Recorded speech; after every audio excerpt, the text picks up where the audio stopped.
At the beach with his fiancée, the Korean Mafia boss turns pale after seeing his ex with twins. He was a legend. The dragon of soul who painted the streets red and vanished like smoke. She was the only innocent thing he ever touched, so he chose death over dragging her into darkness. 5 years of hiding, 5 years of lies, until he sees her at his own resort. With 2 identical little boys, their eyes fierce like his own. His fiancée stands beside him, clueless. His carefully constructed paradise just shattered with his buried past. And the man who never showed fear is about to be exposed. This is the story of the enforcer who faked his death, and the woman who raised his warriors alone. Welcome to a love that survived the underworld. It just waited. Hey everyone, I'm back with another explosive Korean romance that's guaranteed to stop your heart. Before we dive into this mafia boss's nightmare reunion, tap that like button if you're obsessed with dangerous men who'll destroy anyone for family. I see you out there watching. Drop a comment with your city and the current time so our global squad can connect in the thread. And if you're new here, smash that subscribe button and ring the notification bell so you don't miss the next deadly twist in this unforgettable series. Alright, let's step into the fire. The Coral Bay Resort stretched across its private island like a postcard from heaven. Yeong-dong moved through his beachside tiki bar like he owned every grain of sand beneath his feet. Because he did, not through inheritance or business acumen, but through blood money laundered clean over 5 brutal years. At 38, he'd mastered the art of disappearing.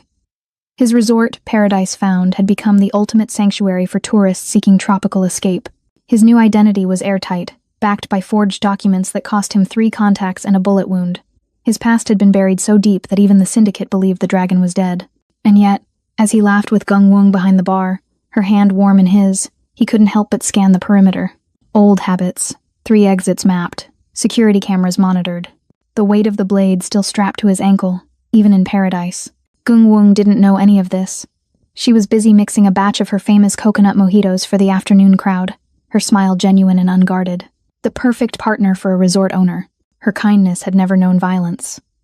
The diamond on her finger caught the sunlight, modest and sweet, chosen because she'd pointed at it through a shop window and said it reminded her of sea glass.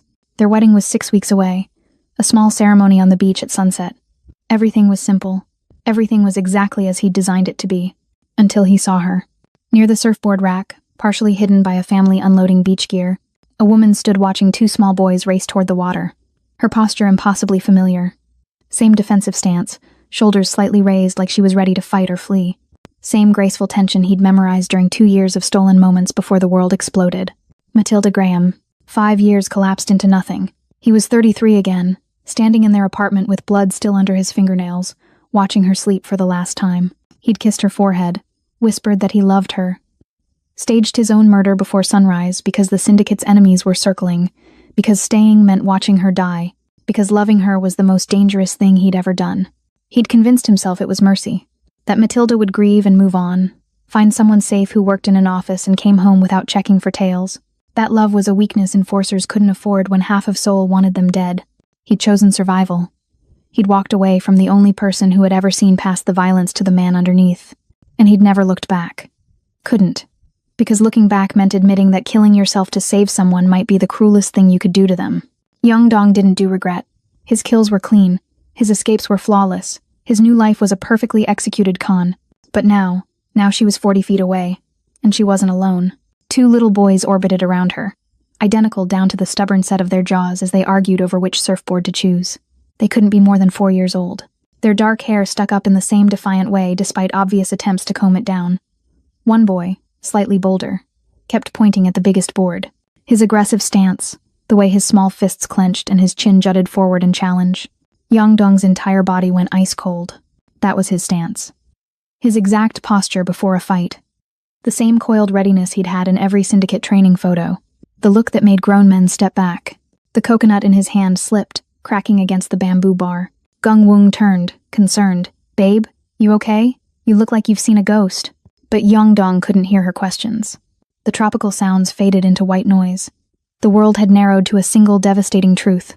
He had sons, 2 of them, and he'd been dead to them their entire lives. His feet moved on instinct, muscle memory from 100 approaches on 100 targets.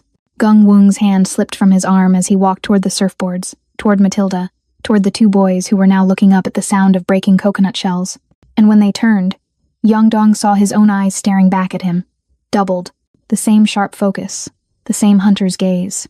the same predatory awareness that had made syndicate rivals back down without a word spoken. 15 feet away, he stopped. Matilda had noticed him now. She stood slowly, every muscle tensing, instinctively moving between him and the boys. Her face cycled through shock, recognition, disbelief, and finally settled on something far more dangerous than anger. The look she'd given him the night she found out what he really did for a living. The look that said, "You're a ghost, and ghosts don't get to come back." The afternoon sun hung heavy over Coral Bay Resort, turning the ocean into liquid gold. Yongdong leaned against the bamboo bar, genuinely laughing for what felt like the first time in weeks. Gungwung had just told him about Mrs. Chen from Bungalow 7 trying to negotiate a discount using her Pomeranian as emotional leverage. She said Mr. Fluffkins has separation anxiety and needs an ocean view. Gungwung giggled, wiping down the counter with practiced efficiency. Like the dog cares about the view. Yongdong shook his head, grinning. "Did you give it to her?" "Of course I did. I'm a sucker." She reached across the bar and tapped his nose with one wet finger.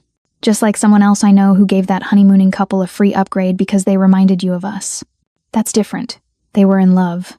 "We're in love, you ridiculous man." Gungwung's smile could have powered the entire island. She grabbed a fresh coconut from the ice bucket, expertly macheteing the top off in 2 clean strikes. The blade work would have impressed his old crew. She had no idea. "Here, your favorite. Extra rum, light on the judgment." She slid the coconut across the bar. The little umbrella tilted at a jaunty angle. Their fingers touched as he took it, and she held on for just a moment longer, her thumb tracing circles on his knuckles. 6 weeks, she said softly. Her eyes were the color of warm honey, completely unguarded. 6 weeks and you're stuck with me forever, Dong. Last chance to run. Not running. His voice came out rougher than intended. Never running from you. Good. Because I already ordered 200 white orchids, and if you bail, I'm hunting you down. She was joking, but there was something fierce underneath it. Gungwung loved hard and completely. It was one of the things that terrified him most about her.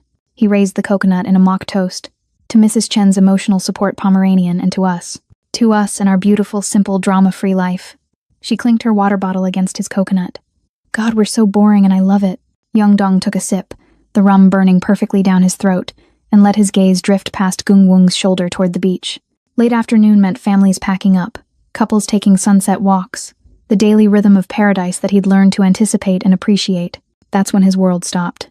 Near the surfboard rack, maybe 40 feet from the bar, a woman stood in the sand.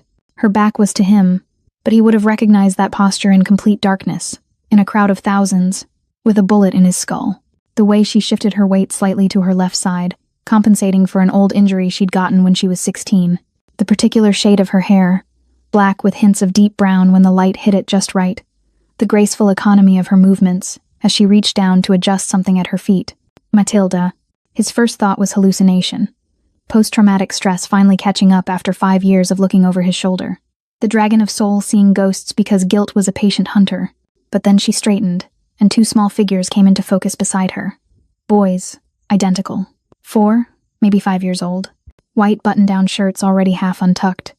Blue shorts sandy at the knees. They were arguing about something, their hands gesturing wildly, and even from this distance, Yongdong could see the aggressive set of their shoulders, the stubborn jut of their chins. The coconut drink turned to ash in his mouth. One of the boys, the slightly taller one, grabbed a yellow surfboard and tried to drag it toward the water. His brother immediately protested, pointing at a blue board instead. Their argument escalated, voices carrying across the sand in rapid Korean. Matilda said something sharp, and both boys froze mid-motion, properly chastised but still glaring at each other with identical expressions of frustrated determination. That expression. Yongdong had seen it in the mirror 10,000 times. The exact same furrowed brow, the same tight press of lips, the same refusal to back down even when outmatched. The color drained from his face like someone had opened a valve. His vision tunneled. The tropical sounds around him, the reggae music from the speakers, the laughter of tourists, the crash of waves all faded into a high-pitched ringing. "Babe?" Gungwung's voice cut through the static. "Yong, you okay?" He couldn't respond. Couldn't move. Couldn't breathe. Matilda was supposed to be in Seoul. Matilda was supposed to have moved on, found someone safe, built a life that didn't include a dead man's ghost. Matilda was absolutely, definitely not supposed to be at his resort with 2 boys who had his eyes, his stance, his entire genetic blueprint stamped across their faces like an accusation.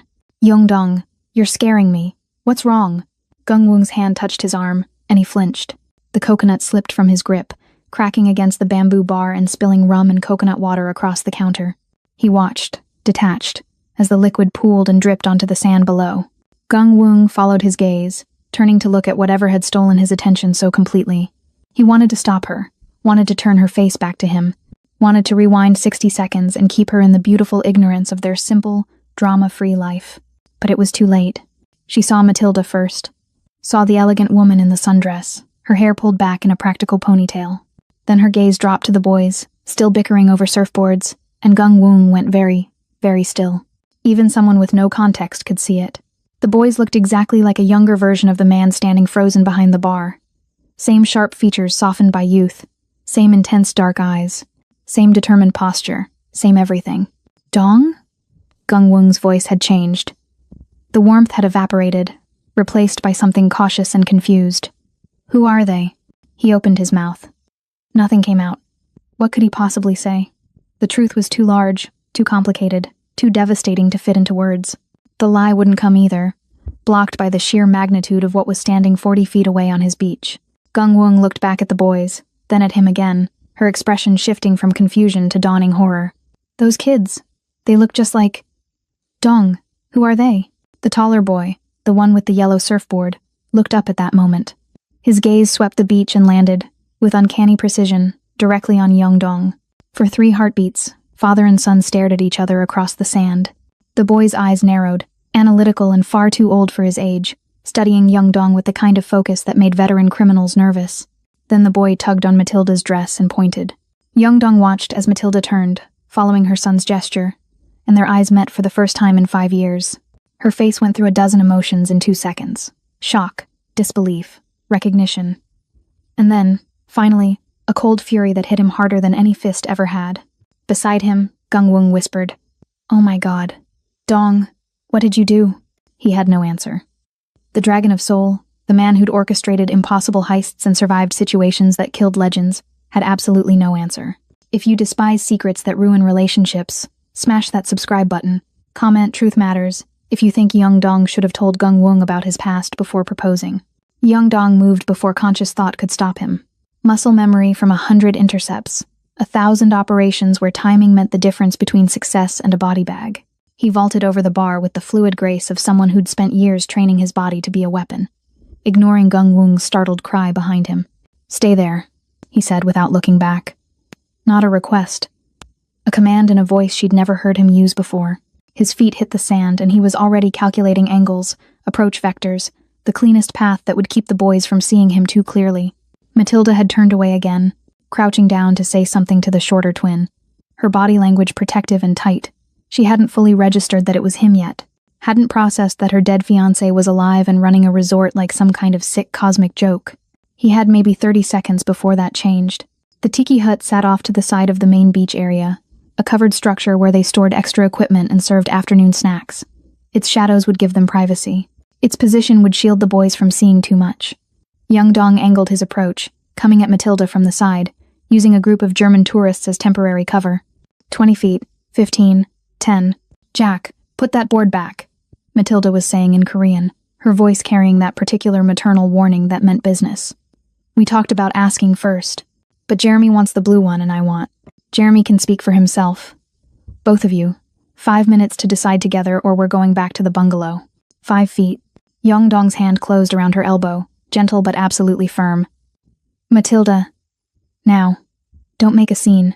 She spun, instinct turning her toward the threat, and her free hand came up fast, aiming for his throat in a defensive strike he'd taught her years ago in case anyone from the syndicate ever came for her. He caught her wrist before it connected, redirected her momentum, and pulled her toward the tiki hut, in one smooth motion that would have looked to anyone watching like an intimate embrace between lovers. "Let go of me," she hissed, but she was already moving with him, her maternal instinct overriding everything else. Get the threat away from the children first, assess later. Good, she'd learned. "The boys stay where they are," he said quietly, urgently. "I'm not here to hurt anyone. We need to talk. 30 seconds, please." They rounded the corner of the tiki hut and he released her immediately, hands up, stepping back to give her space. The shadows swallowed them, the sounds of the beach muffling into distant ambiance. Matilda stared at him like he was a corpse that had climbed out of its grave. Her chest was heaving, her eyes wide and wild.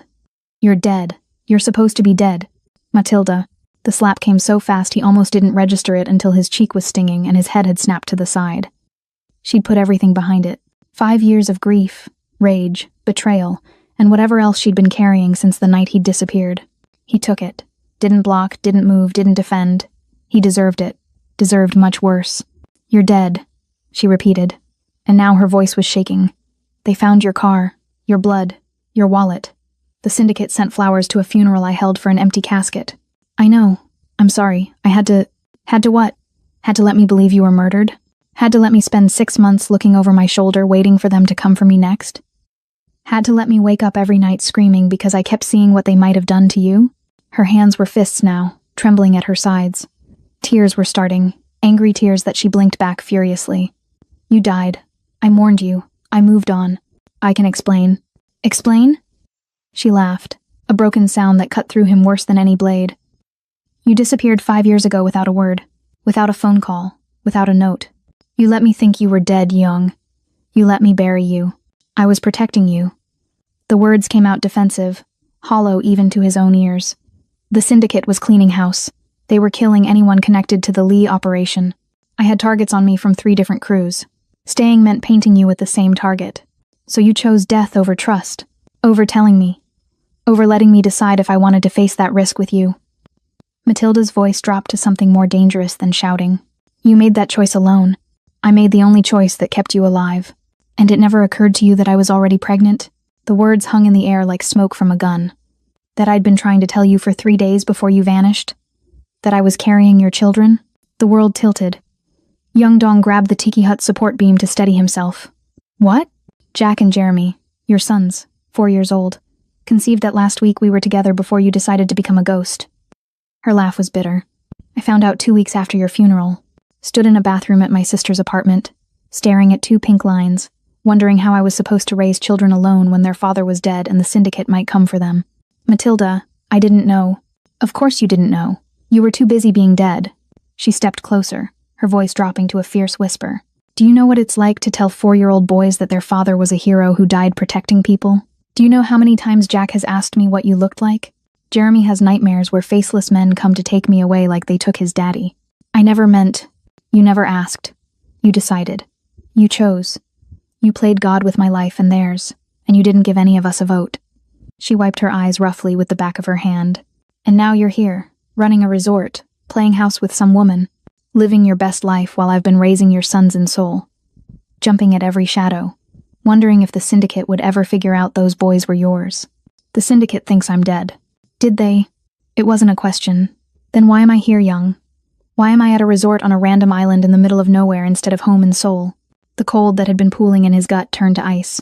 "Matilda, why are you here?" She met his eyes, and he saw the fear underneath the anger. The same fear he'd seen the night everything went wrong 5 years ago. 2 weeks ago, someone burned down my apartment, left a message spray-painted on the wall. A viper. Jack and Jeremy were at my sister's. We barely got out. The Viper Syndicate. Not a question, a death sentence.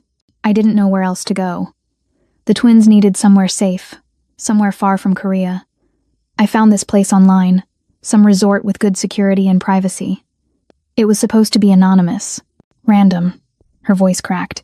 It was supposed to be nowhere near you because you were supposed to be dead. "Mommy?" A small voice cut through the tension. Both of them froze. "Mommy, where are you?" Jack. Or Jeremy. Young Dong couldn't tell from voice alone. Matilda's entire body went rigid, her maternal instinct overriding everything else. "I'm coming, baby," she called back, her voice instantly steady, despite the tears still wet on her cheeks. She looked at Young Dong with pure venom. "Stay away from them. Stay away from me. Whatever life you built here, whatever lies you're living, I don't care. We're leaving tomorrow. You can't leave.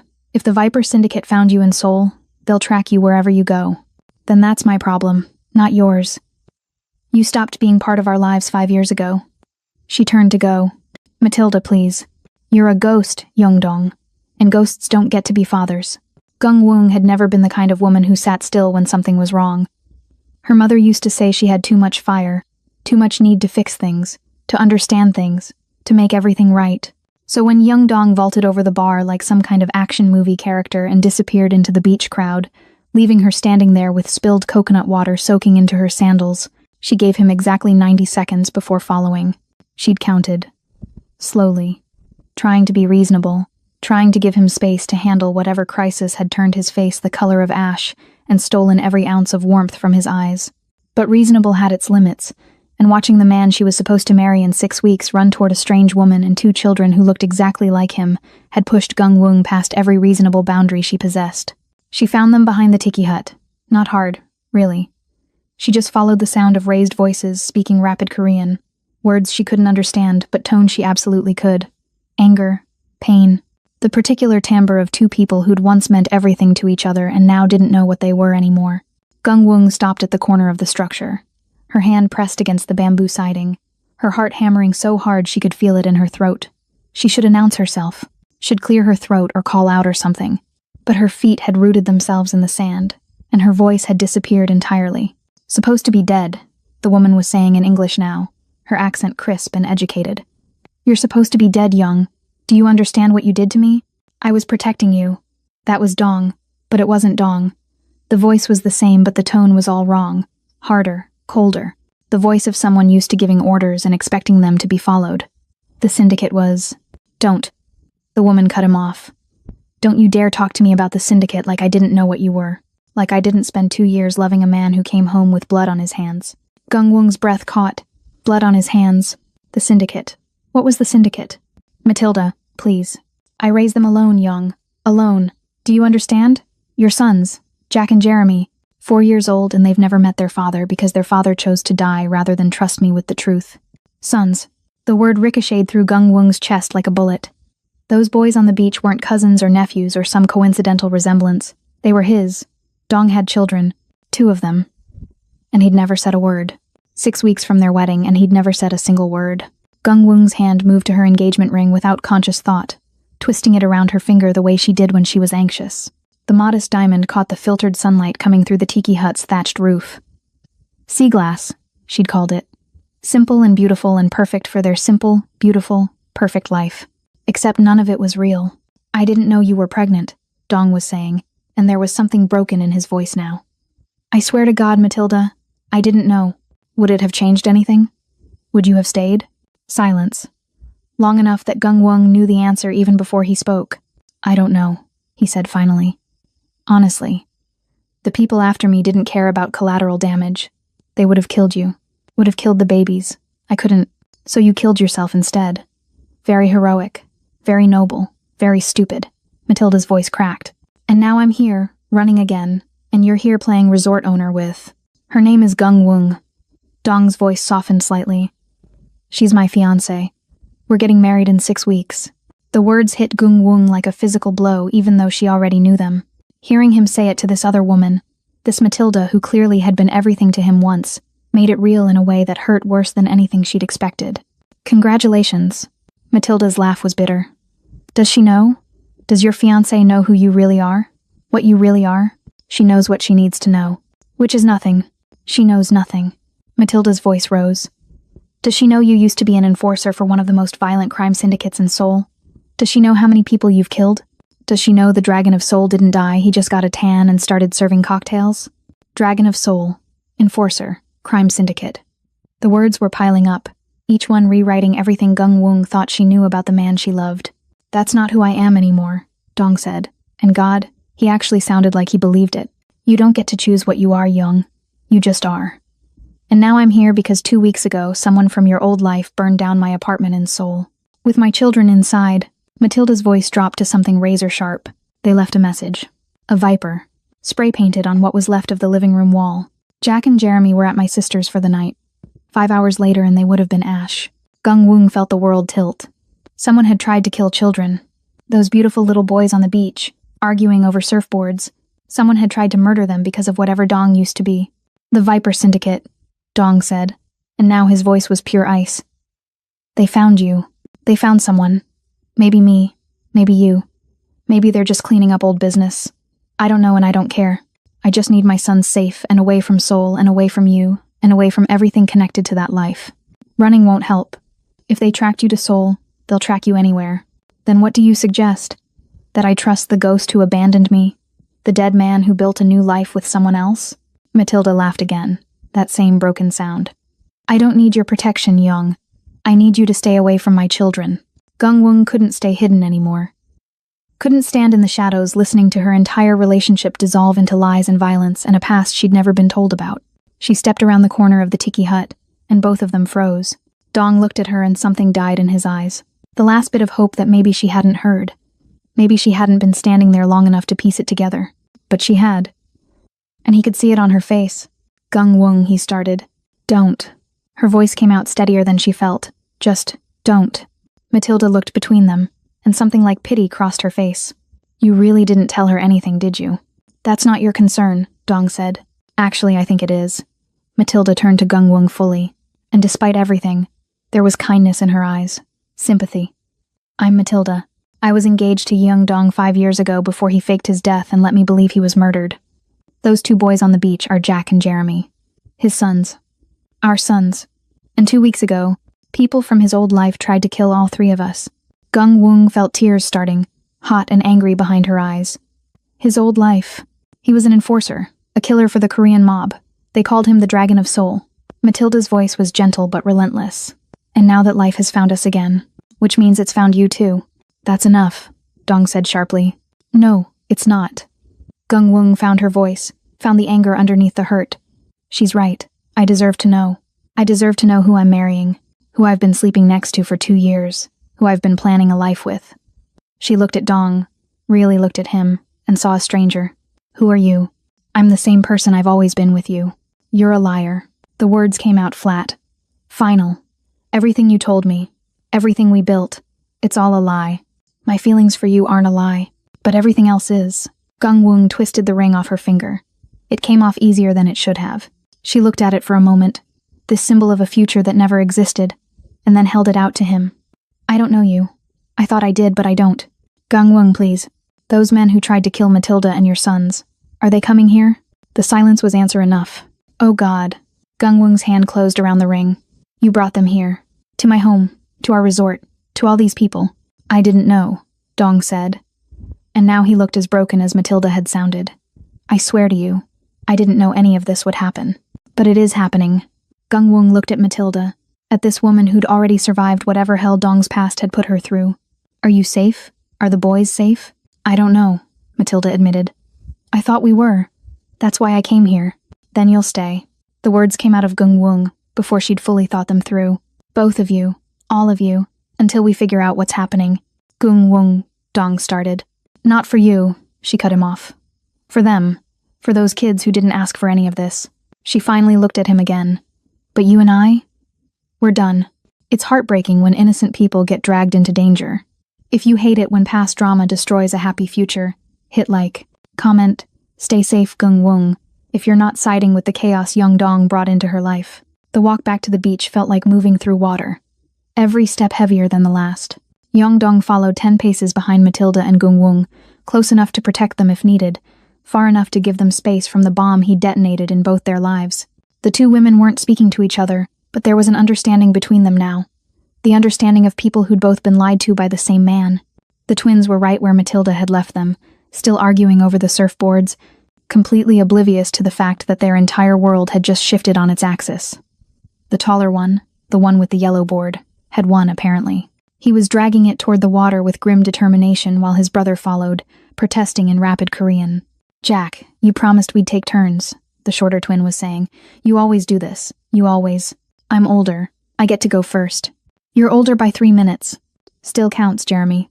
Matilda called out to them in Korean, her voice carrying that particular mom tone that meant the argument was over whether they liked it or not. Both boys stopped mid-motion, turning toward her voice, and that's when they saw him. Yeung Dong had faced down armed enforcers, survived interrogations that would have broken most men, stared into the eyes of crime bosses who'd built empires on fear. None of it compared to standing on a beach while 2 4-year-old boys looked at him with his own eyes. Jack, the bold one, dropped the surfboard and stepped forward. His posture was protective, placing himself slightly in front of his brother in a way that made Yeung Dong's chest tight. Mommy, who's that man? This is, Matilda's voice caught. She looked at Yeung Dong, and for a moment there was a question in her eyes. A last chance to run, to stay dead, to keep being the ghost who'd abandoned them. But Gung-wung's words were still ringing in his ears. I don't know you. I thought I did, but I don't. And Matilda's accusation from earlier. You don't get to choose what you are, young. You just are. He was a killer, a liar, a man who'd faked his death and broken the heart of the only woman who'd ever really known him. But he was also, apparently, a father. And maybe that was the one thing he couldn't run from anymore. I'm Young Dong, he said, dropping into a crouch so he was at their eye level. His Korean felt rusty on his tongue after years of speaking mostly English. I'm a friend of your mother's. From a long time ago. Jeremy, the quiet one, tilted his head in that analytical way Young Dong recognized from every mirror he'd ever looked into. You look like us. The words stuck. How did you explain genetics to a 4-year-old? How did you explain anything about this situation? He has our nose, Jack added, moving closer with zero fear. The kid had no sense of stranger danger, apparently, just walked right up to Young Dong and stared at him with unblinking intensity. And our eyebrows. Mommy, why does he have our face? Because... Matilda's voice broke completely. Gungwung reached out and touched her arm, a gesture of support between women united in their wariness of him. Matilda took a breath, steadied herself, and said, Because he's your father. The words hung in the air like smoke. Jack's eyes went wide. Jeremy's jaw literally dropped. Both boys stared at Young Dong like he'd just descended from another planet. Our daddy? Jeremy whispered. But Mommy said our daddy was dead. I thought he was, Matilda said quietly. I was wrong. Jack's response was instantaneous. You're a liar. He launched himself at Young Dong, small fists swinging, tears already streaming down his face. You're lying.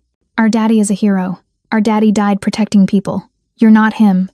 You're not. Young Dong caught the boy's fists gently, let him pound against his chest, let him scream and rage and grieve for the heroic dead father he'd imagined, the father who was better than the living one standing in front of him. Jack, stop it, Matilda said. But there was no force behind it. Maybe she thought Young Dong deserved it too. I'm sorry, Young Dong said, and he was talking to Jack but looking at all of them. I'm so sorry. You're right. I should have been there. You should have been at my birthday. Jack was sobbing now, the words coming out between hitched breaths. You should have taught me how to ride a bike. Jeremy had nightmares and you weren't there. Mommy cried every night and you weren't there. Every accusation was a knife. Clean and precise and deserved. Jeremy hadn't moved.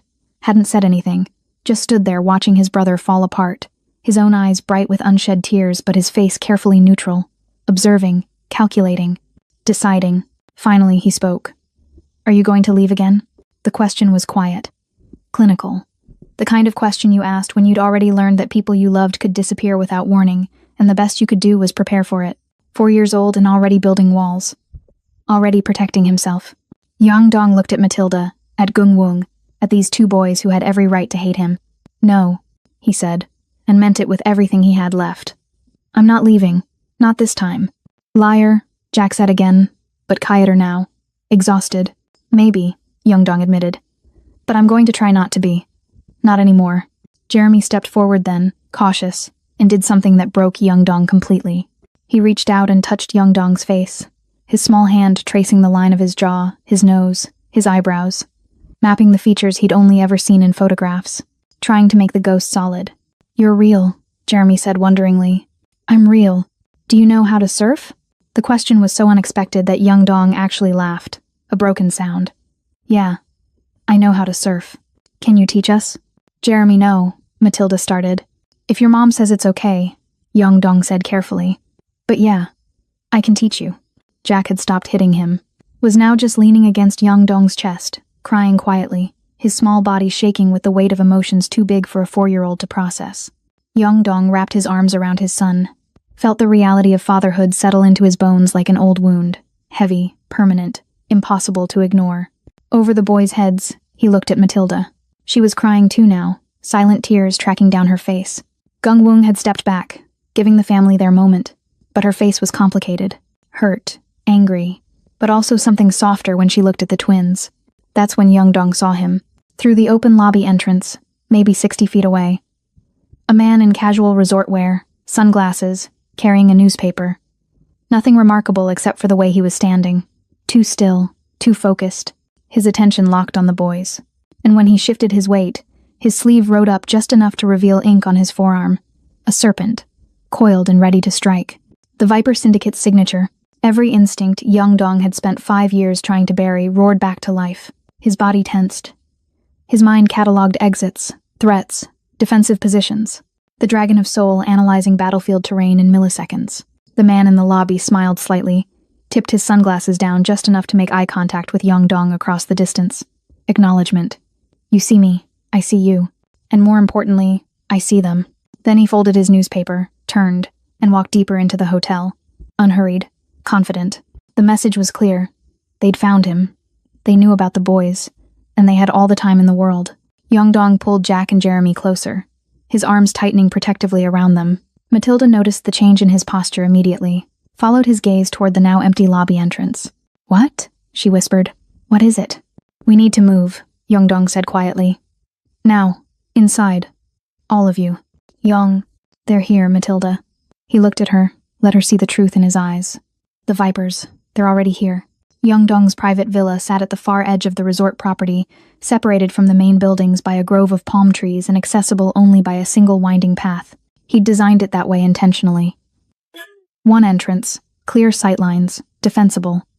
The habits of a man who'd spent years expecting enemies to find him in the night. Now they had... He ushered everyone inside quickly. Jack and Jeremy clutching their mother's hands, confused by the sudden urgency. Gung Wung brought up the rear, her face pale but composed. She'd grabbed a first aid kit from behind the bar without being asked. Still thinking like his partner even after everything.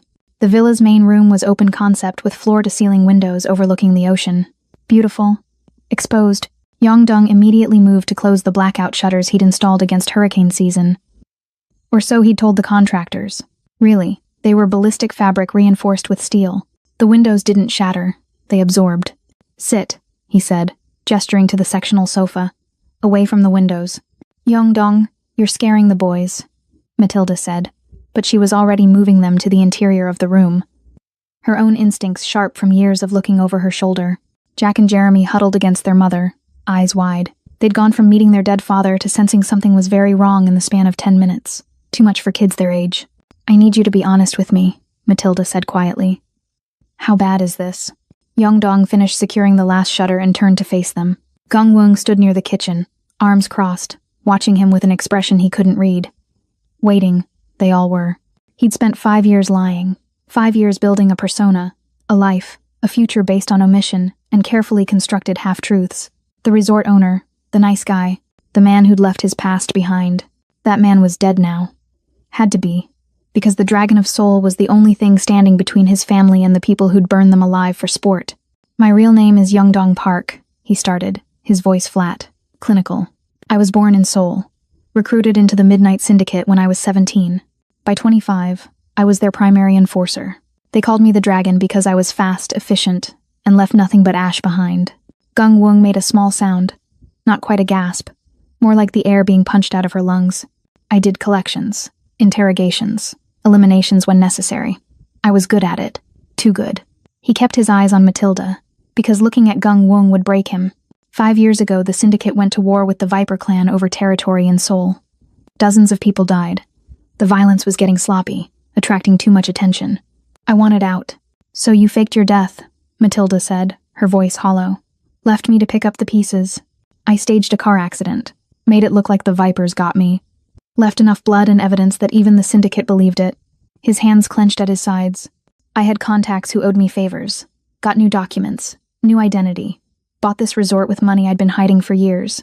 Became someone else. Someone better? Gung Wung asked, and there was acid in her tone. Someone quieter, Young Dong corrected. But not better. Never better. Just hidden. Jeremy raised his hand like he was in school. Are you a bad man? The question was so direct, so innocent, that it cut deeper than any of Jack's accusations on the beach. Young Dong looked at his son, at those eyes that were too much like his own, and couldn't lie. Yes, he said simply. I've done bad things, hurt people. I'm not proud of it, but I can't change it either. Are you going to hurt us? Jeremy asked. Never. The word came out with absolute conviction. I will never hurt you, any of you. That's why we're here. That's why I need you to listen very carefully. He moved to the coffee table, pulled out his laptop, and brought up the resort's security camera feeds. Multiple screens showing different angles of the property, the beach, the lobby, the parking lot. The man I saw had a Viper tattoo. That's the signature of the Viper clan. They're not subtle. They're not sophisticated. What they are is brutal and relentless. He pointed to one of the screens showing the main entrance. If they're here, it's not just one scout, it's a team. And they don't do warnings. What do they want? Gungwung asked. Me. Dead, preferably. But they'll settle for anyone connected to me. He looked at Matilda. When they burned your apartment, that wasn't about you. That was bait. They were hoping I'd surface to protect you. And here I am, Matilda said bitterly. Led them right to you. You didn't know. Neither did I. Gungwung's voice was quiet. Dangerous. I didn't know I was sleeping next to someone with a target on his back. Didn't know this resort. These people, all of them are in danger because of you. You're right. Yeongdong met her eyes finally. You're absolutely right, and I'm sorry. If I could take it back, if I could keep you separate from this. But you can't. She laughed without humor. Because that's not how this works, is it? You don't get to pick and choose who gets hurt by your past. It just spreads, like poison. Gungwung, don't. She held up a hand. Just tell me what we do now. How do we keep these kids safe? How do we keep everyone in this resort safe? The fact that she said we, despite everything, made something in Yeongdong's chest crack open. He didn't deserve her. Didn't deserve any of them. But he'd use every skill, every contact, every brutal lesson the syndicate had taught him to protect them anyway. First, we locked down the resort. I'm calling in sick, sending guests home, closing for emergency maintenance. Anyone who doesn't need to be here, leaves. He pulled out his phone, started typing. Second, I have contacts, people who owe me, security contractors who don't ask questions. They'll be here by tonight. Security contractors, Matilda repeated. You mean mercenaries? I mean people who know how to fight the kind of people coming for us.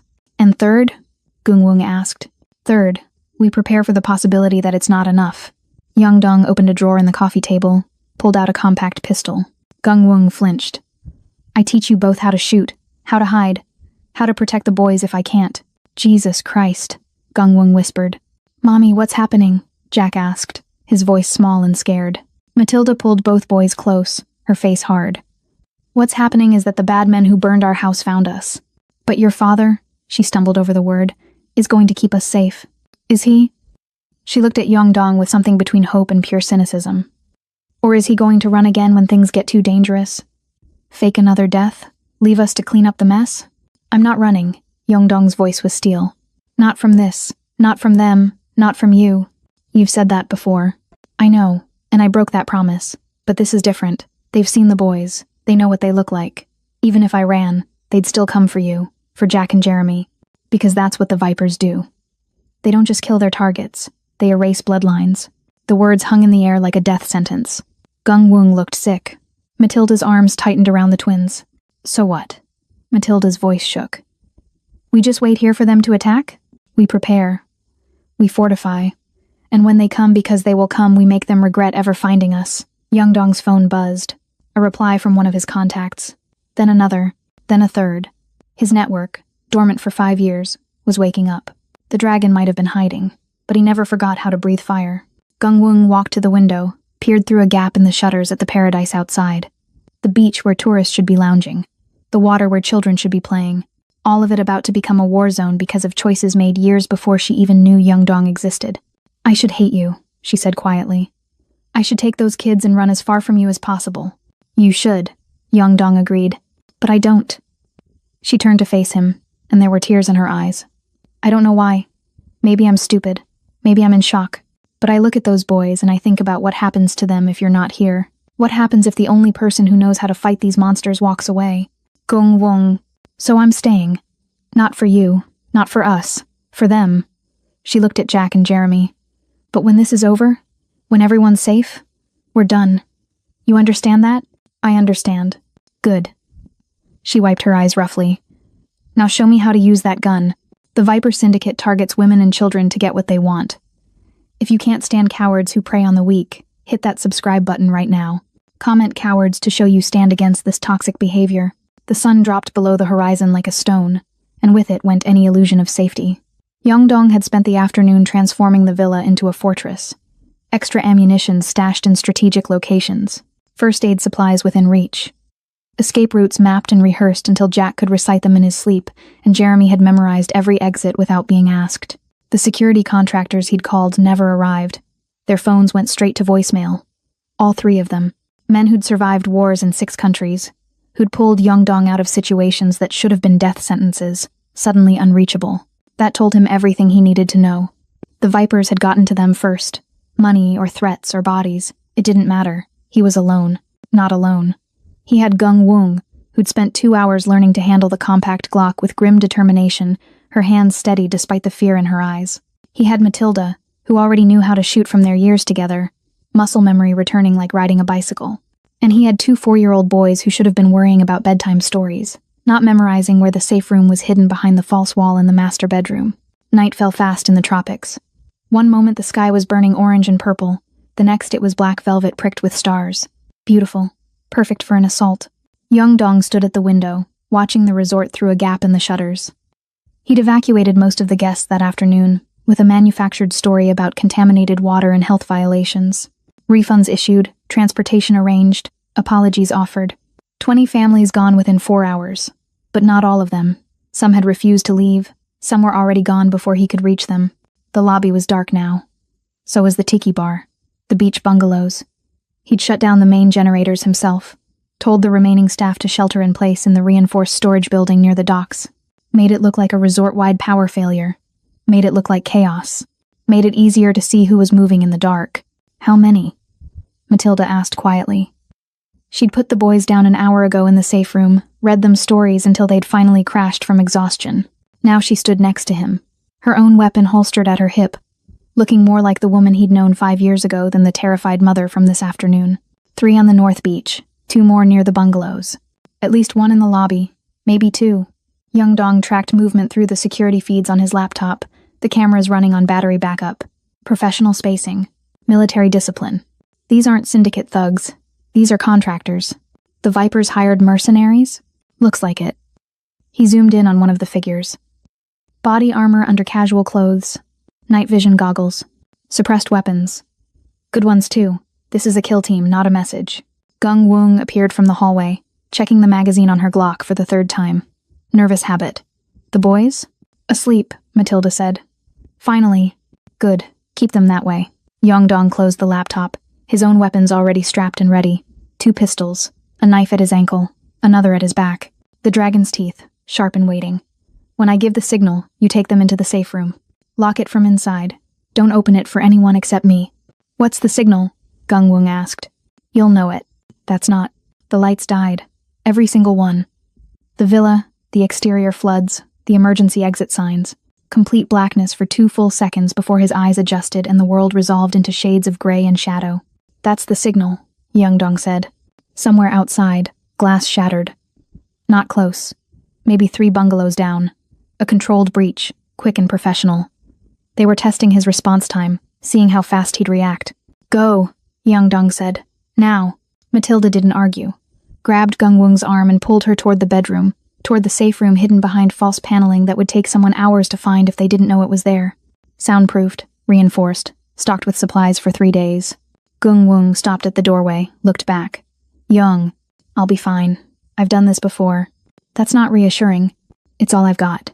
He met her eyes across the dark room. Keep them safe. That's all that matters now. She nodded once, then disappeared into the hallway. He heard the bedroom door close. Heard the distinctive click of the safe room's lock engaging. Good. They were secure. Now he could work. Yongdong moved to the kitchen, killed the laptop screen so no light would give away his position. His heartbeat had already slowed, his breathing steady and controlled. This was familiar territory. The hunt. The stalked becoming the stalker. 5 years pretending to be civilized, and it took less than 5 seconds for the dragon to remember exactly what he was. Another sound. Closer this time, the crunch of footsteps on the gravel path leading to his villa. Multiple sets. At least 2, maybe 3. They weren't trying to be quiet anymore. Either they thought he was unarmed and panicking, or they wanted him to know they were coming. Psychological warfare. Let the target hear death approaching. Let the fear do half the work. They didn't know who they were dealing with. Yongdong moved through his own villa like smoke, years of training overriding any need for light. He knew every board that creaked, every corner that offered cover, every angle that could be exploited. This was his ground, his fortress. His family was inside these walls. They should have brought more men. The front door exploded inward. Not picked or finessed, just breached with raw force. The frame splintered, the door itself slamming against the interior wall. 3 figures poured through immediately, weapons up, moving in perfect tactical formation. Professionals, just like he'd thought. They swept the main room quickly, efficiently, night vision turning the darkness into green-lit clarity. They'd see the furniture, the closed shutters, the empty space where a target should be panicking. What they wouldn't see was the dragon perched on the kitchen counter in the blind spot between their entry angles and the main room, perfectly still, waiting for them to commit. The lead man made it 3 steps inside before Young Dong moved. He dropped from the counter without a sound, landed behind the rear guard, and had the knife from his ankle buried in the man's kidney before his partners even registered movement. The mercenary started to scream, but Young Dong's hand was already clamping over his mouth, twisting the blade up and into the lung, turning the scream into a wet gurgle. The body dropped. The other 2 spun, raising their weapons. Too slow. Young Dong was already rolling left, using the falling body as a shield, his own pistol clearing leather and putting 2 rounds center mass into the second man before his finger found the trigger. The suppressor made it sound like someone coughing. Quiet. Professional. The third man got off a burst. 3 rounds that chewed into the couch where Young Dong had been half a second before. Return fire came immediately from the bedroom hallway. Gung Wung, covering him from a position he'd told her to take if things went wrong. Her shot went wide, but it made the mercenary duck. That was all Young Dong needed. He closed the distance in 2 strides, slapped the man's rifle aside, and put his pistol under the chin. 1 shot. Up through the soft palate and into the brain. The body hit the ground like a puppet with cut strings. Silence. 3 seconds of it. 5. 10. Clear. Young Dong called softly. Jesus Christ. Gung Wung whispered from the hallway. Did you just... Get back in the safe room. This was just the breach team. The main assault is still coming. As if to punctuate his words, automatic weapons fire erupted from the beach. Not aimed at the villa. At the staff quarters. They were clearing the resort systematically, eliminating witnesses, anyone who might call for help. Young Dong moved to the window, peered out through a crack in the shutters. More figures moving now. At least 6 additional contacts, maybe more. All converging on his position. They knew where he was now. Knew he'd killed their entry team. Knew this was going to be harder than they'd planned. Good. Let them come. Let them see what happened when you threatened the dragon's family. Let them remember why Seoul's underworld used to whisper his name like a curse. Young Dong checked his weapons, counted his ammunition, and smiled without humor in the darkness. 5 years of peace had made him soft, made him forget what he was capable of when everything he loved was on the line. Time to remind them. Time to remind himself. The war council was over. The war had begun. Young Dong didn't wait for them to come to him. The dragon had never been defensive, never been the prey. 5 years of serving coconut drinks hadn't changed the fundamental truth of what he was. A predator who'd learned to hunt in Seoul's blood-soaked streets. He went out through the villa's back door, the one that led directly to the beach, moving low and fast through the palm grove. The mercenaries were advancing on his position from multiple angles. Textbook pincer movement, probably expecting him to barricade inside and wait for the inevitable breach. Instead, he flanked them. The first one never saw him coming.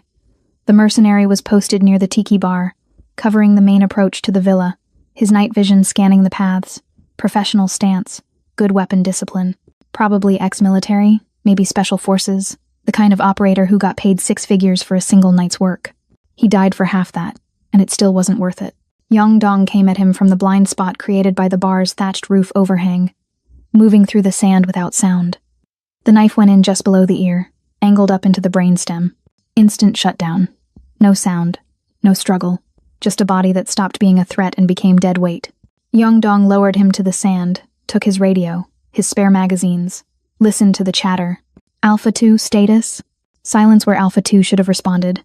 2. Confirm position. More silence. We've got a ghost. All units. Weapons free. Target is armed and extremely dangerous. Now they knew. Now they understood this wasn't going to be the easy payday they'd been promised. Young Dong moved again, circling wide toward the surfboard rack. 6 boards still standing, bright colors muted in the darkness. He grabbed one, the yellow board Jack had wanted, and kept moving. 2 more mercenaries were advancing up the beach, covering each other's movement with practiced efficiency. They'd adapted quickly, switched from assault formation to hunter-killer pairs. Smart, would have worked against most targets. Young Dong wasn't most targets. He waited until they passed his position, until their attention was forward on the villa, then came at them from behind. The surfboard swung like a bat, 7 feet of fiberglass and foam connecting with the rear man's head with a crack that sounded like a gunshot. The mercenary went down hard, his night vision goggles shattering, his weapon flying into the sand. His partner spun, raising his rifle, but Yeongdong was already inside his guard, used the surfboard as a shield, caught the first burst of automatic fire, felt the rounds punch through the board inches from his face. Then he drove forward, all his weight and momentum behind the broken surfboard, slamming it into the mercenary's throat. The man went down choking. Yeongdong followed him to the ground, drove his knee into the chest, and finished it with the knife. Quick, clinical, no hesitation. 3 down. At least 6 more somewhere in the dark. The radio crackled. "This is Team Lead. Regroup at Rally Point Charlie. The client didn't tell us we were hunting the fucking dragon." The dragon. So they knew. Knew who he was, what he'd been. And they were regrouping, which meant they were scared. Good. Fear made people sloppy. Yeongdong grabbed a tiki torch from the bar area, the kind with real fire that tourists love to photograph. The oil-soaked head burned bright and hot.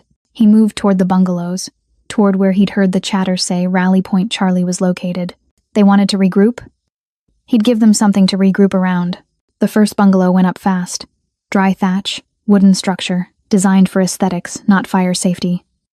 The torch sailed through an open window, and within seconds flames were licking up the walls. The fire lit up the beach like daylight, killing every night vision advantage the mercenaries had. Someone opened fire. Panicked 3-round bursts that went wide, chewing into palm trees and sand. Yeongdong tracked the muzzle flash, returned fire with measured precision. 2 shots, center mass. The firing stopped.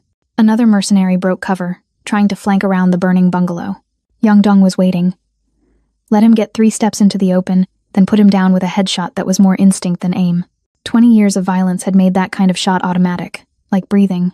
The radio was screaming now. Multiple voices. Panic setting in. "We need to abort. This wasn't the mission brief. Client said he was a resort owner, not a fucking..." The transmission cut off. Someone had killed the channel. Probably the team leader, trying to maintain control. But it was too late. The team was fracturing, fear overwhelming training. Yeongdong moved through the chaos like a ghost, using the fire and shadows to stay invisible. He'd become the dragon again, and the dragon didn't lose on his own ground. Another mercenary went down near the water's edge, killed with the pistol he'd taken from the first body. Another tried to surrender, hands up, weapon dropped. Yeongdong shot him anyway. These men had come for his family, for his children. Mercy was a luxury he couldn't afford. What he didn't know was that the safe room door had cracked open. That Jeremy, unable to sleep through the gunfire, had slipped past his exhausted mother and made it to the villa's main room. That Jack had followed his brother, always following, and now both boys stood in the doorway watching their father work, watching the dragon hunt. Yeongdong cornered the last 2 mercenaries near the dock. They'd run out of places to hide, backed up against the water with nowhere to go. Professional to the end, they tried to fight their way out. Coordinated fire, tactical movement, everything by the book. It didn't matter. Yeongdong used the dock pilings for cover, waited for them to empty their magazines on full auto, then moved while they were reloading. Close quarters now, too close for guns. He went through them like water through paper. Strikes that broke bones and crushed windpipes, movements that were pure violence refined into art. The first man's neck snapped with an audible crack. The second tried to draw a sidearm, but Yeongdong caught his wrist, twisted it until something gave, then drove the man's own knife up under his ribs and into his heart. The body slid off the blade and into the water with barely a splash. Silence. Real silence this time.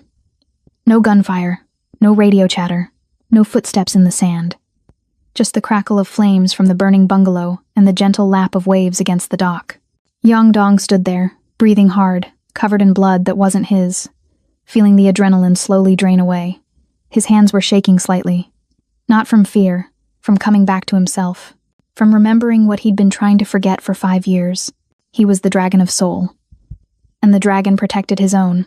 When he turned back toward the villa, he saw them, 2 small silhouettes in the doorway, Jack and Jeremy, frozen in place, their eyes wide with shock and something that might have been fear or might have been awe or might have been both.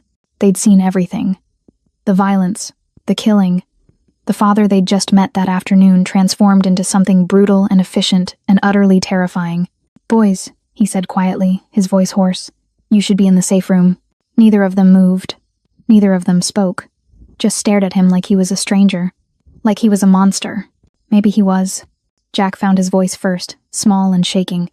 You killed all those men." "I did. No point in lying. No point in softening it. They came to hurt you, hurt your mom. I couldn't let that happen. Are you going to kill us too? Jeremy asked. And the question was so innocent, so genuinely confused, that it broke something in Young-dong's chest. Never. I would die before I let anyone hurt you, including me. He took a step toward them, then stopped when they both flinched. I know I'm scary. I know what you just saw was... You were like a superhero, Jack whispered, and there was wonder in his voice now instead of fear. Like in the movies. You saved us.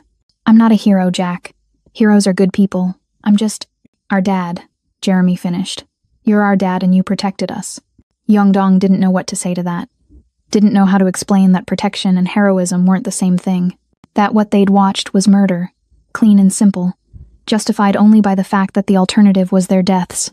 Behind the boys, Matilda appeared, her face pale. She'd seen too. Seen him become the man she'd thought she'd left behind. The man she'd loved and feared in equal measure. Get them inside, Young-dong said quietly. This isn't over. That was just the first wave. But Matilda just stood there, staring at him with an expression he couldn't read. I forgot, she said finally. I forgot what you were capable of when someone threatens what's yours. Matilda, thank you. The words were barely a whisper. For not running this time. These mercenaries are just doing it for the money, destroying a family for a paycheck. If you believe loyalty is worth more than gold, press like. Comment family first if you're not siding with these greedy villains. Dawn came slow and reluctant, like it didn't want to illuminate what the night had left behind. The beach looked like a war zone because that's exactly what it had been. Bodies in the sand, the bungalow still smoldering, reduced to charred skeleton and ash, bullet casings glinting in the early light like scattered coins. The yellow surfboard split in half, its bright color now stained dark. Young-dong sat on the villa's back steps, watching the sunrise paint the sky in shades of pink and gold that felt obscene given what had happened here. His shirt was off, discarded somewhere during the fight, and now he could catalog the damage. A graze along his ribs where one of the mercenaries had gotten lucky. Bruises blooming across his torso in purple and black, his knuckles split and bleeding, a deeper cut on his shoulder that was still seeping. Nothing fatal, nothing that wouldn't heal. But he felt every year of his 38, felt the weight of 5 years of soft living colliding with the brutal reality of what he'd once been. The dragon's body remembered how to fight, but it also remembered how much fighting cost. The villa door opened behind him. Gung-wung emerged with the first aid kit, her face drawn and exhausted. She'd stayed up all night watching the security feeds, covering the approaches while Matilda kept the boys calm in the safe room. Now she looked at the carnage spread across her paradise and something in her expression was just... tired. Let me see, she said, settling beside him on the steps. Not asking. Stating, Young-dong didn't argue. He angled his shoulder toward her, watched as she opened the kit with practiced efficiency. She'd learned field medicine during her Peace Corps years in Guatemala, before she'd found her way to running a resort. Another thing about her he'd loved. She could handle a crisis without falling apart. The antiseptic stung when she applied it, but he didn't flinch. Compared to everything else, this was nothing. That one needs stitches, Gung-wung said, examining the shoulder wound. I can do it, but it's going to hurt. Do it. She threaded the needle without another word. Her hand steady despite the tremor he could see in her shoulders. The needle bit into his skin, pulling flesh closed with efficient precision. He watched her work instead of watching the beach, saw the concentration on her face, the way she bit her lower lip when she focused. I'm sorry, he said quietly, for all of this, for bringing this into your life. I know you are. She tied off a stitch, started another. Doesn't change what happened. No, it doesn't. Those men, the ones you killed, they probably had families, people who loved them. Her voice was flat, clinical, and you just executed them. They came here to murder children, Gung-wung. To kill you and Matilda and 2 4-year-old boys because someone paid them enough money. I don't regret what I did. I know. That's what scares me. She finished the stitches, cut the thread, covered the wound with gauze and tape. I watched you on the security feeds. You weren't angry. You weren't scared. You were just efficient, like it was a job. It was what I was trained to do. For how long? How many years have you been that person? 15. Give or take. He met her eyes. From 17 to 32. Half of my life. And you just stopped? Just walked away and became someone else? I tried to. He gestured at the beach, the bodies, the evidence of what he still was. Clearly it didn't work as well as I hoped. Gung-wung was quiet for a long moment, packing up the first aid kit with methodical care. When she finally spoke, her voice was softer. The boys were watching. Matilda said they slipped out of the safe room. Saw you fight. I know. I saw them. Jack thinks you're a superhero now. Spent an hour after we got them back to bed talking about how his dad is the strongest man in the world. She laughed without humor. Jeremy asked me if you were going to kill more people. Just asked it like he was asking about the weather. What did you tell him? I told him the truth. That you would do whatever it took to keep them safe. That sometimes protecting people means doing scary things. She looked at him fully now. Was I wrong? No, you weren't wrong. Young Dong, I need you to answer something for me. Honestly. No more lies. No more half-truths. Okay. Are there more coming? More like tonight? He wanted to lie. Wanted to tell her it was over, that the threat had been neutralized, that they could go back to their lives. But she'd asked for honesty. And after everything, she deserved at least that much. I don't know, he said. This was a kill team. Professional. Expensive. Someone paid them a lot of money to come here. To do this. Could have been the Vipers. Could have been someone else from my past. Until I know who hired them, I can't know if there are more. So we're not safe. You were never safe. Not as long as you were with me. I just managed to hide it for 2 years. Gung Woong stood, walked to the edge of the steps, and looked out at the ocean that was turning from black to blue with the rising sun. I meant what I said yesterday, about us being done. I know, but I also meant what I said about staying. About protecting those kids. She turned back to him. So here's what's going to happen. You're going to figure out who did this. You're going to end this threat, permanently. And you're going to do it without lying to me again. Gung Woong, I'm not done. Her voice had steel in it now. When this is over, when everyone is safe, you're going to sign over your half of the resort to me. You're going to disappear again. Properly this time. Somewhere far from here. Somewhere your past can't follow. And you're going to leave me out of it. The words hurt worse than any wound he'd taken tonight. You want me gone. I want you alive, she corrected. And everyone around you alive. Which apparently can't happen if you're here. Tears were starting now. Angry tears she wiped away roughly. I love you. God help me, I still love you. But love isn't enough when people die just for being near you. What about the boys? About Matilda? That's between you and her. Not my business anymore. But her voice cracked on the words, betraying the lie. It was her business.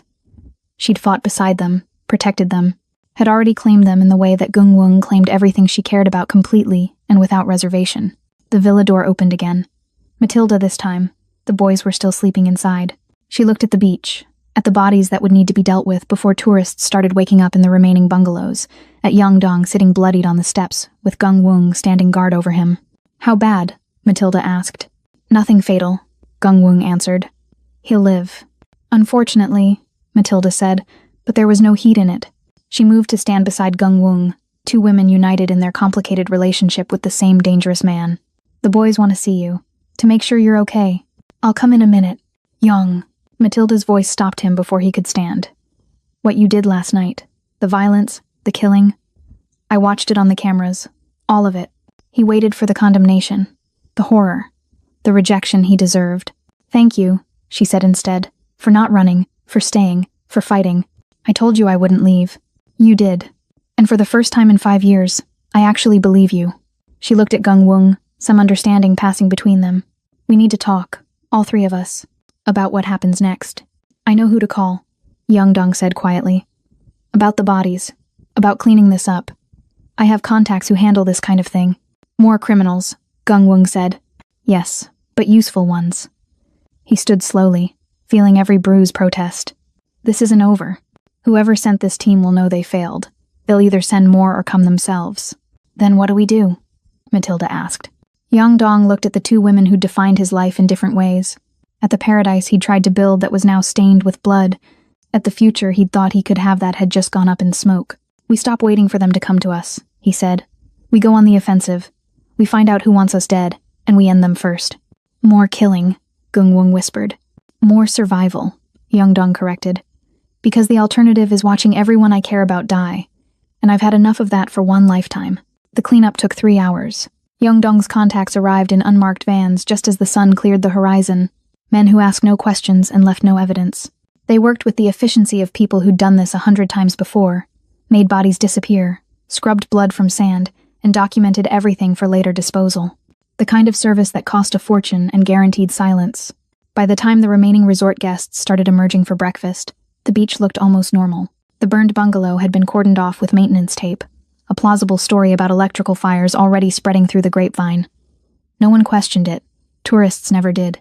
They saw what they wanted to see, believed what was convenient. Yongdong watched from the villa as life tried to reassert itself. A couple walking hand in hand near the water, kids building sandcastles, the illusion of paradise maintained through careful lies and strategic cleanup. Just like his life for the past 5 years, the mercenaries' equipment had been collected, catalogued, and prepared for disposal. Weapons, tactical gear, communications equipment, all of it expensive, all of it military grade. Someone had invested serious money into this operation, and Yongdong needed to know who. He was going through the last mercenary's phone when it rang. Unknown number, international code he didn't recognize. For a moment he considered letting it go to voicemail, but instinct told him this was important. This was the reason behind last night's bloodbath. He answered without speaking, and waited for the other person to commit first. A laugh came through the line, low and familiar and cold enough to freeze his blood. A laugh he'd heard 1,000 times in briefing rooms and execution chambers, standing over bodies and closing deals in Seoul's underworld. "Dragon," the voice said in Korean. "I was wondering if you'd have the balls to answer." Choi Min-jun, head of the Midnight Syndicate. The man Yongdong had served for 15 years. The man he'd faked his death to escape. The man who should have believed he was dead and forgotten 5 years ago. "How long have you known?" Yongdong kept his voice neutral, professional, but his hand tightened on the phone hard enough to make the case creak. "That you were alive?" "About 6 months. That you were running a beach resort playing house with some American woman?" 3 months. That your ex-wife and bastard children were heading to the same resort? 2 weeks. Another laugh, this one sharper. "You're predictable, Dragon. Always have been. You think you're being clever, but you're just following patterns I can read like a book. If you've known for 6 months, why wait until now?" "Because I wanted to see if you'd really gone soft. If the legend had truly died, or if he was just sleeping." A pause. "The Vipers were happy to help me test that theory. I told them where to find Matilda, suggested they might find you at the same location. They were eager for revenge after what you did to their operations 5 years ago. You used them, used us. I used resources available to me. The Vipers got their revenge attempt. I got my answer. 12 professional contractors dead in one night. Very impressive. The dragon still has teeth." Yongdong's mind was racing, cataloging information, assessing threats. "What do you want?" "What I've always wanted. Loyalty. Service. You were my best enforcer, Dragon. 15 years of perfection. Then you decided to die rather than continue serving me. That was disappointing. I was out. You knew I wanted out. No one is out until I say they're out." The warmth had drained from Choi's voice now, leaving only ice. "You made me look weak.